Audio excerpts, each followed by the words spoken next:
Comienza en Radio María La Espadaña, un programa dirigido por el Padre Arturo Díaz desde el Monasterio de la Encarnación en Ávila.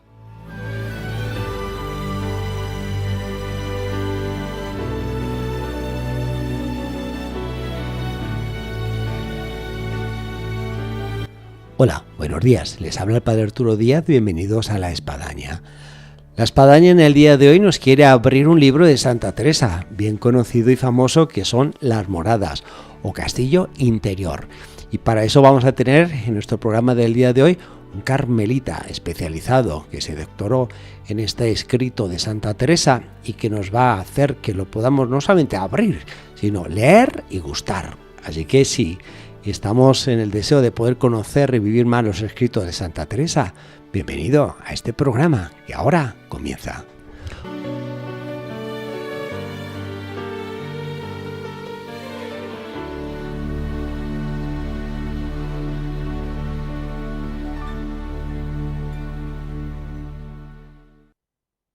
Hola, buenos días, Padre Jairo.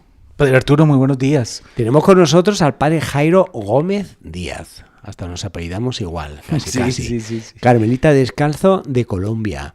Y además tenemos que decir que tenemos un recuerdo siempre cuando nos hablan de los carmelitas del Padre Rómulo Cuartas. Claro que sí. Tan querido, tan cercano y que se nos fue al cielo así de forma un tanto repentina y que nos dijo un adiós y un hasta luego. Así es.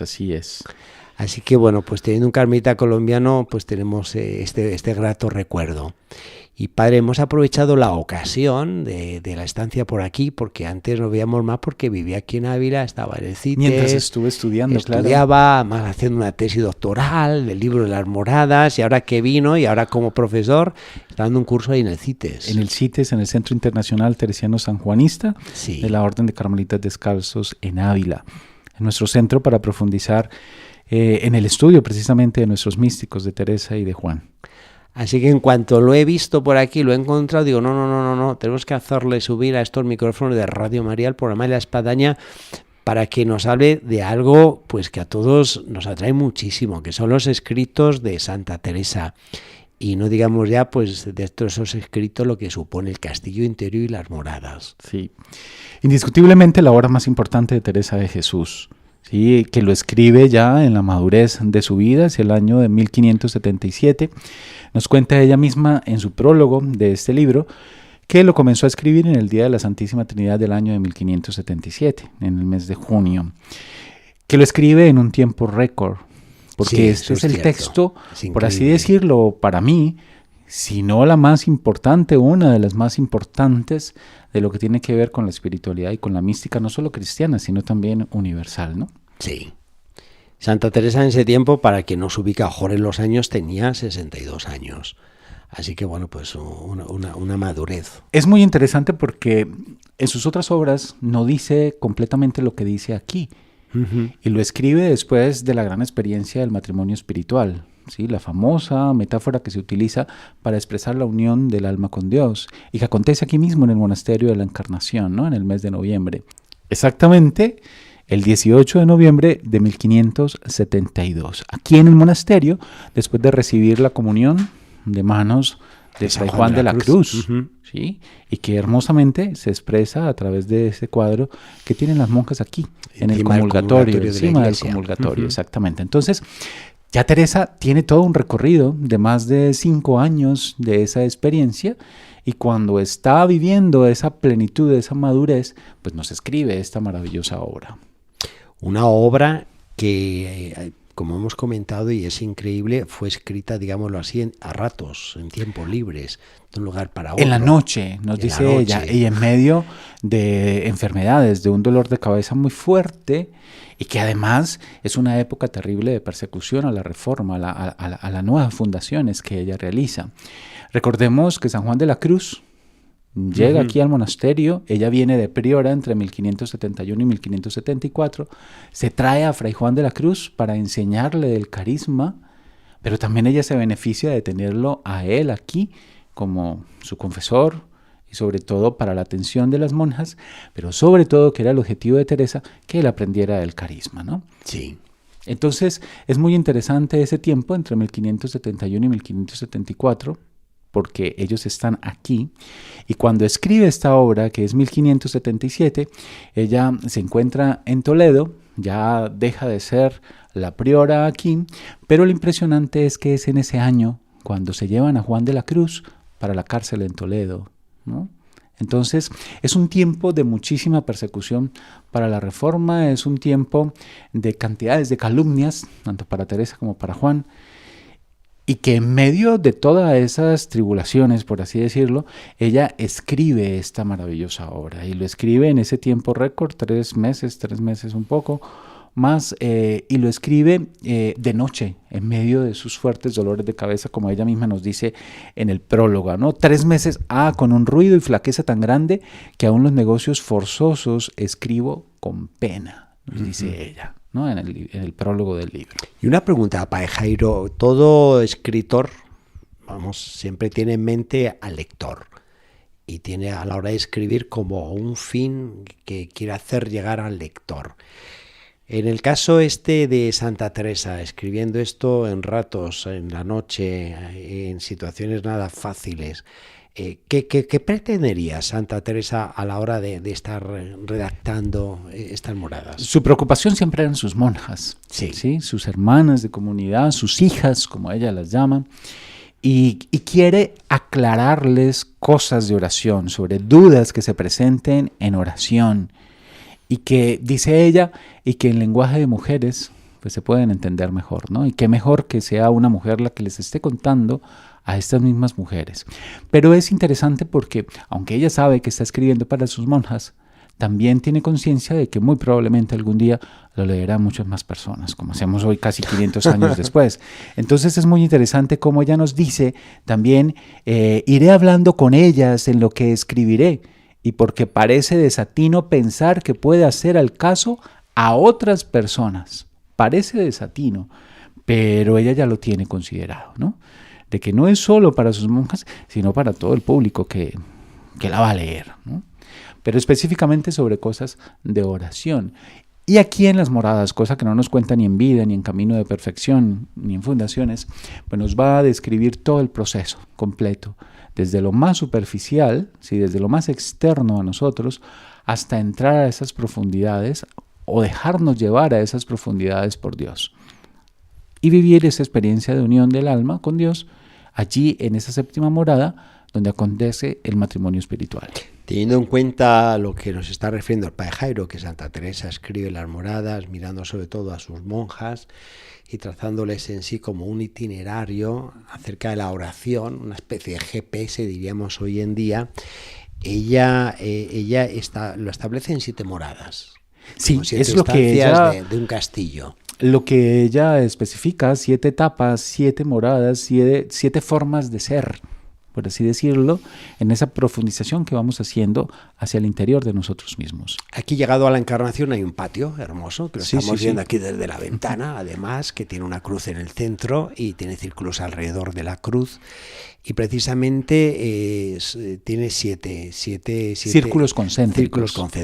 Si la gente llega aquí, y antes no decía al pie de esos 7 números romanos las moradas, entonces dice, oye, ¿esto son los 7 sacramentos? No, estos son las 7 moradas. Las 7 moradas, sí. Puede servir mucho a nuestros oyentes porque siempre está pues un poco la curiosidad y el deseo de saber. ¿Qué nos descifra Santa Teresa? Ha sido una forma rápida porque si no esto sería para 7 programas. Mira, la gran metáfora, las 7 moradas. La gran metáfora que Teresa utiliza es la de un castillo. Sí. Muy conocido, y nada más que salir aquí a la ventana y ver pues esta hermosa muralla de Ávila. O sea, no es nada extraño que uno diga que Santa Teresa va a utilizar esto. Sí. Porque es que por todo lado donde uno camine en Ávila, pues se va a encontrar con estas maravillosas palacetes y estas hermosas construcciones murallas, de piedra, ¿no? No digamos las murallas. Pero es muy interesante que ella nos diga que es un castillo de cristal. Y para mí es más importante que sea de cristal. ¿Por qué?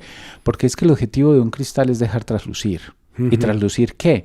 Nos dice ella, pues que en ese castillo hay un rey, pero resulta que también nos dice que hay un sol, refiriéndose a Dios. Dios es ese sol que habita en el interior del ser humano y que entonces el objetivo nuestro es dejar traslucir, como todo cristal, dejar pasar la luz. Entonces, ese sol siempre va a estar dentro de nosotros, independientemente si estamos confesados o no, si creemos o no. Para todos este sol nos habita, que es esa presencia de este Dios que naturalmente nos habita. Pero que el problema es que con nuestras malas decisiones, con nuestras malas opciones, ¿sí?, vamos ensuciando ese cristal. Vamos como si le pusiésemos un paño negro, como ya nos dice en el texto, como si fuese una pez, una brea, un alquitrán que vamos poniendo a nuestro castillo. Y claro, nuestro castillo entonces no cumpliría, nuestro cristal no cumple con la función de dejar traslucir. Todo el proceso espiritual entonces, todo este proceso de ir interiorizando en estas moradas, no es más sino un ir limpiando ese cristal. Sí. Ir limpiando para que ese sol que nos habita, pues pueda pasar su luz a través de nuestro ser y no solo iluminarnos en todos los niveles de nuestro ser, de nuestra estructura como personas, sino también iluminar a otros. Pero también ella tiene, haciendo referencia a esto que dices de esos círculos concéntricos aquí en el patio, una figura que a mí me encanta, que es la del palmito. Santa Teresa nos dice de que también nuestro castillo de muchas moradas, no habéis de entender estas moradas, nos dice ella, una en pos de otra como cosa anhelada o como pretender subir una escalera, no, sino, dice ella, poned los ojos en el centro que es la pieza o palacio a donde está el rey y considerad como un palmito, nos dice ella, que para llegar a lo que es de comer tiene muchas coberturas de todo, que todo lo sabroso cercan. Es decir, cómo tenemos que ir profundizando hacia ese interior para poder llegar a eso comestible, ¿sí? Como ir quitando capas, ¿no? Entonces, esa gran figura de círculos concéntricos, de un palmito, conocemos lo que es un palmito, ¿no? Esto que comemos en las ensaladas y que vamos quitando como si fuesen capas para poder obtener ese tallo del centro de esa palma. Y vamos entonces, para poder comer, ir quitando todas esas capas. Entonces, esta imagen que aparece aquí en el patio de las monjas en la Encarnación es círculos concéntricos que van desde lo más externo, desde lo más superficial de la persona hasta lo más interior, ¿no? Haciendo referencia a ese nivel sensorial externo de nosotros como personas, ¿sí? Con todos nuestros sentidos y potencias, como nos dice ella, las potencias del alma, hasta llegar a lo más interior, que es precisamente la vida en el espíritu. Sí. ¿Mm? Donde reside el Rey, ese sol que nada ni nadie puede quitar esa hermosura de ese sol, ni siquiera nuestro pecado. Y padre, podríamos hacer así un recorrido rápido de citando cada una de las moradas, quizás una idea que cuestiones Santa Teresa prácticas, nos deja. claro que sí. Teresa entonces nos comienza diciendo que somos hermosos. Uh-huh. Que el alma humana, que el ser humano, que la persona, que somos hermosísimos delante de los ojos de Dios, que no somos ninguna porquería, como escuchamos por ahí, o escucho yo a nuestros jóvenes en la calle diciéndose el uno al otro, qué porquería. Sí. No, alto, nosotros no somos nada de eso. Somos una belleza. ¿Por qué? Porque somos hechos a imagen y semejanza de Dios, porque tenemos la posibilidad de comunicarnos. Es que esto es lo hermoso, Dios nunca rompe la comunicación con los seres humanos. Somos nosotros los que rompemos la comunicación con Él. Uh-huh. Se nos olvida que Él nos habita, se nos olvida que hemos sido creados a imagen y semejanza. Entonces, esta es la maravilla con la que Teresa comienza estas moradas, diciéndonos la grandeza de lo que somos y recordándonos que tenemos siempre esa posibilidad de comunicarnos con Él. Que tenemos que ir a confesarnos para ir a hablar con Él. Sí. No. Que estemos como estemos, en nuestras realidades de pecado, como estemos, siempre vamos a tener la posibilidad de comunicarnos con Él, ¿sí? Lo importante es no romper esa comunicación, porque Dios nunca la rompe con nosotros. Uh-huh. Entonces es muy interesante cómo Teresa comienza hablándonos de la gran dignidad del ser humano, ¿sí? Ese hermoso castillo, esa perla oriental, ese castillo de diamante, ¿sí? De lo que es el alma del justo, nos dice ella. Y como entonces tenemos esa posibilidad de comunicarnos y nos recuerda que estamos habitados, que ese sol siempre va a estar dentro del ser humano. Que no estamos huecos. Que no estamos huecos.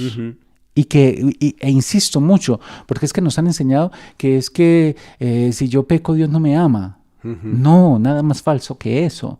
Dios nos ama independientemente de si pecamos o no, porque es que lo propio de Dios es amar.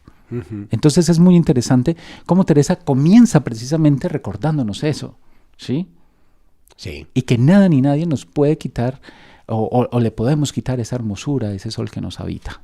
Entonces, Teresa comienza hablándonos en esa primera morada de la gran dignidad del ser humano y recordándonos que para poder entrar dentro de nosotros mismos, tenemos que abrir la puerta, tenemos que entrar dentro de nosotros mismos por medio de la oración.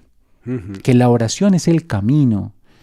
Y ya ella en vida nos ha dicho que orar no es con fórmulas ni repetir cosas. Orar es sobre todo un diálogo, un trato de amistad, estando muchas veces a solas con quien sabemos nos ama. Entonces es aprender a relacionarnos con un amigo, con ese amigo que siempre está ahí disponible para nosotros cada vez que lo necesitamos. Fenomenal, Pajairo. Y una vez que ya la puerta ha sido la oración y hemos entrado en el castillo, ya comenzamos a entrar en otras moradas. Claro, entonces entramos decir? Que lo principal es poder entrar. Sí. Entonces, Teresa nos insiste en que en la oración hay un doble objeto, por así decirlo, objeto en el conocimiento. Por un lado vamos conociendo de Dios, pero por otro lado vamos conociendo de nosotros mismos. Entonces siempre toda verdadera oración tiene que ir de la mano el conocimiento acerca de la persona de Cristo, que es quien se nos ha revelado, pero también el conocernos a nosotros mismos. ¿Sí? Viendo su grandeza, veremos nuestra bajeza. Conociendo su humildad, veremos cuán poco humildes somos nosotros. Entonces la necesidad de que en la oración, claro, nos centremos en la persona de Cristo, lo miremos a Él, nos centremos en el Evangelio, pero también a medida que vamos centrándonos en Cristo, vamos descubriendo quiénes somos nosotros y sobre todo nuestras falencias, cuán no parecidos o desasemejantes somos de Cristo, ¿sí? Que es el problema con el pecado. Cada vez que pecamos nos desasemejamos de los sentimientos de Cristo. La imagen de Dios no se pierde, ese sol siempre va a estar en nuestro interior, pero vamos perdiendo esa semejanza, no nos parecemos a Cristo en sus sentimientos, ¿sí? Entonces, a la medida que oramos nos vamos conociendo a nosotros mismos y vemos esa necesidad de parecernos a Él, ¿no? De tener sus mismos sentimientos. Entonces, al entrar a la siguiente morada, al ser conducidos a la siguiente morada, la segunda morada, Teresa insiste en la necesidad de perseverancia y nos presenta esta morada como una batalla, ¿sí? Como una guerra. Sí. Y hay que guerrear, y le dice a sus monjas, sean varones, les dice, ¿sí? Como aquellos que les sale barba, ¿sí? En el sentido, muy rica en expresiones, en imágenes. Y sí. En imágenes, exactamente. Y hay que ir a pelear, y esto es una pelea, pero tengamos siempre presente que no peleamos con nuestras propias fuerzas, que las fuerzas nos las da Dios, para no caer en el orgullo, ¿sí? De creer que somos nosotros los que ganamos las batallas. No.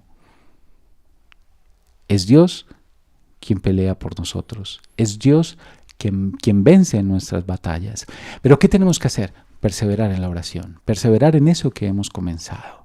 Estemos como estemos, caigamos, nos levantamos, volvemos a pecar, no importa, volvemos a insistir, pero no dejar esa comunicación con Dios. Esa es la gran insistencia de Teresa en las segundas moradas, y para eso nos trae un texto que a mí me gusta muchísimo, que es el capítulo 6 y el capítulo 7 del libro de los jueces, donde Teresa nos recuerda la batalla de Gedeón. No lo expresa directamente porque ella no recuerda, no conocía la Biblia, pero alguna vez había escuchado de esa batalla, de cómo Gedeón peleó contra los madianitas y de 22,000 que eran en su ejército, pasa a 10,000 y después quedan solo 300, y con esos 300 es que lucha y vence a todo un ejército, pero que en el texto bíblico al final nunca pelean, ¿no? Hacen ruido, rompen unos cántaros y nunca sacan la espada, porque el enemigo es el que se destruye entre ellos mismos, ¿no? Entonces es muy interesante cómo Teresa se fija en esos textos bíblicos para contarnos que en definitiva la pelea la gana es Dios por nosotros. Pero ¿qué nos toca a nosotros? Perseverar, ¿sí? Estar ahí con Él, luchar, tomar nuestra cruz, seguirlo, mantener la mirada siempre fija en Cristo Jesús el Señor. Y pasamos a la tercera morada. Y pasamos a la tercera. Y en la tercera morada, Teresa, pues llama bienaventurados a todos los que llegan allí, ¿sí? Y los llama bienaventurados, ¿por qué? Porque es que pasar este tipo de batallas en la oración, luchar, perseverar, aceptarnos como somos, conocernos, porque como les decía desde la primera morada, va siempre de la mano el conocimiento de Dios y el conocimiento de sí. Aceptarnos quienes somos, aceptarnos con nuestras historias, aceptarnos con nuestras equivocaciones, ¿sí? Con nuestra grandeza, pero también con todas nuestras fragilidades, nuestras infidelidades, ¿sí? Y en ese proceso de aceptación, claro, vamos orando, vamos perseverando, y nos presenta el hermoso texto del joven rico. ¿Recuerdas ese texto, Padre Arturo? Cómo no.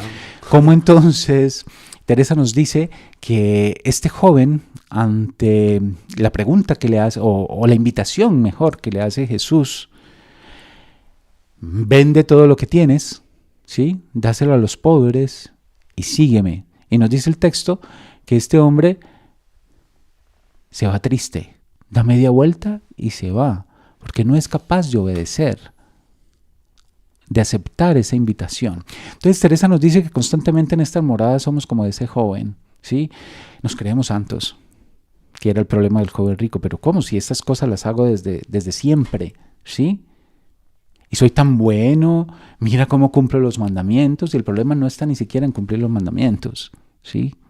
En el buen sentido de la palabra, sino en ese abandono total, en ese seguimiento a Cristo, en ese saber que si yo puedo algo, es precisamente por Él. Él es quien vence nuestra batalla. Y pasamos a una cuarta morada, para ir avanzando, donde en esa cuarta morada sencillamente lo que hace el Señor es mostrarnos una nueva forma de comunicación. Es un agua viva que brota desde dentro, ¿sí? Donde ya no es a través de mediaciones externas, la palabra, un libro, una homilía, una persona con la que me encuentro, sino que ya aquí a partir de las cuartas moradas es donde empieza esa experiencia de descubrir a ese Dios que me habita, ¿sí? De ese Dios que me habla, de este Dios que me sana, de este Dios que me acompaña siempre. Entonces Teresa nos trae esa comparación de que el agua ya no lo tengo que traer de fuera, que el agua está dentro de mí mismo, ¿no? Y empieza toda esa vida en el espíritu ya formalmente, ¿sí? Y es como si estuviésemos en el Tabor, como si allí Pedro se diera cuenta de quién es Jesús, ¿no? Ante su gloria, antes de ir a la cruz. Y pasamos a una quinta morada. Escuchando este recorrido de las moradas, siento que hay muchos oyentes que dicen, uy, yo estoy ya en esta morada, o yo todavía estoy en la primera, o yo estoy en los jardines, no he entrado en el palacio. Pero bueno, vamos a la quinta morada. En la quinta morada, sí, haciendo un recorrido muy, muy rápido, pero es que se trata de animarlos a que leamos el texto, a que luchemos y perseveremos en el texto. Estamos todos animadísimos a meternos en el texto. Aunque sea un castellano antiguo. Estas etiquetas, sí. Y en la quinta morada, Teresa trae una figura que me encanta y que es muy propia de ella y que es quizás de sus grandes aportes a la espiritualidad.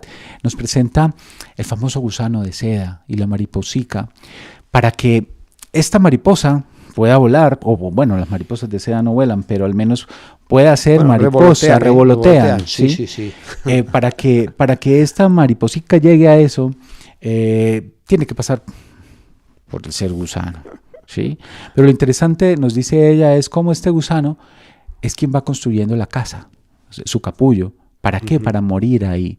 Entonces la quinta morada se caracteriza por esa muerte del yo, de mi egoísmo, por esa entrega total a Dios, ¿sí?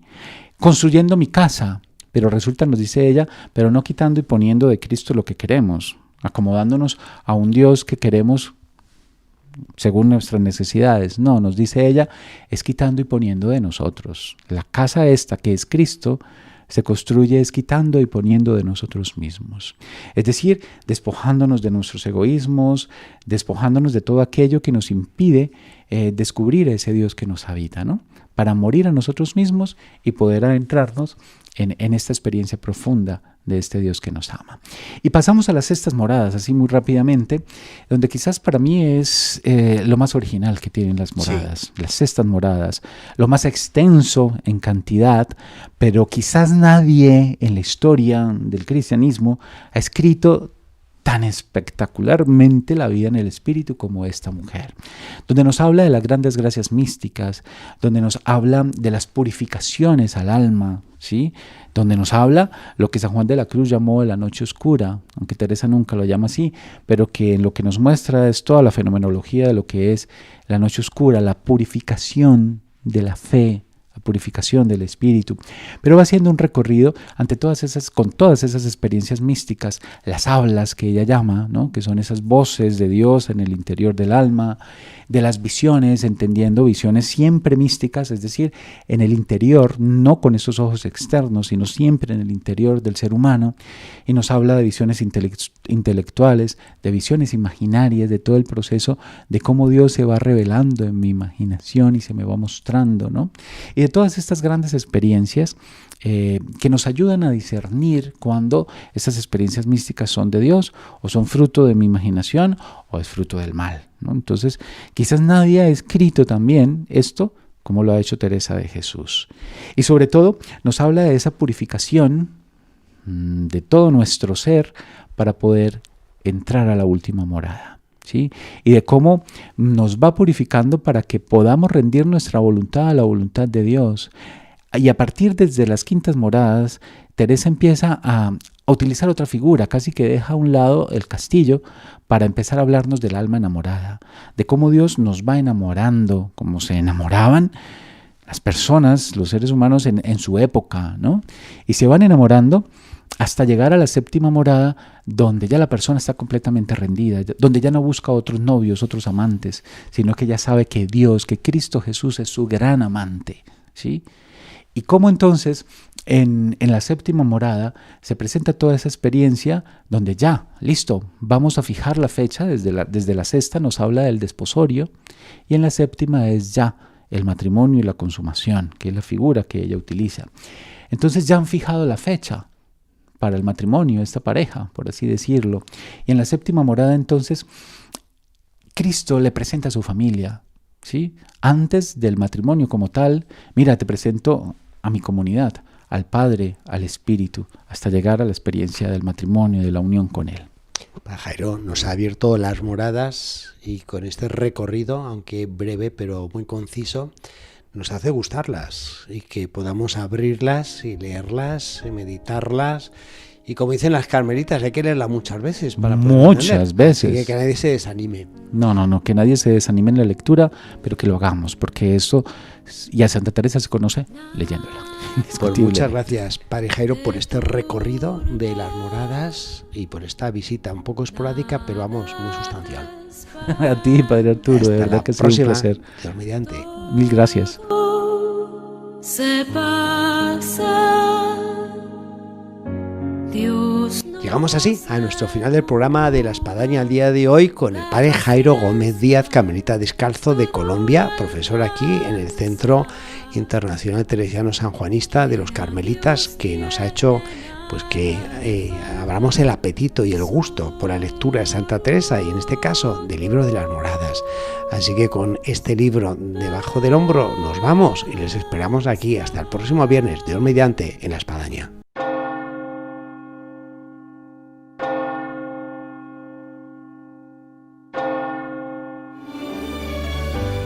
Han escuchado en Radio María La Espadaña, un programa dirigido por el Padre Arturo Díaz desde el Monasterio de la Encarnación en Ávila.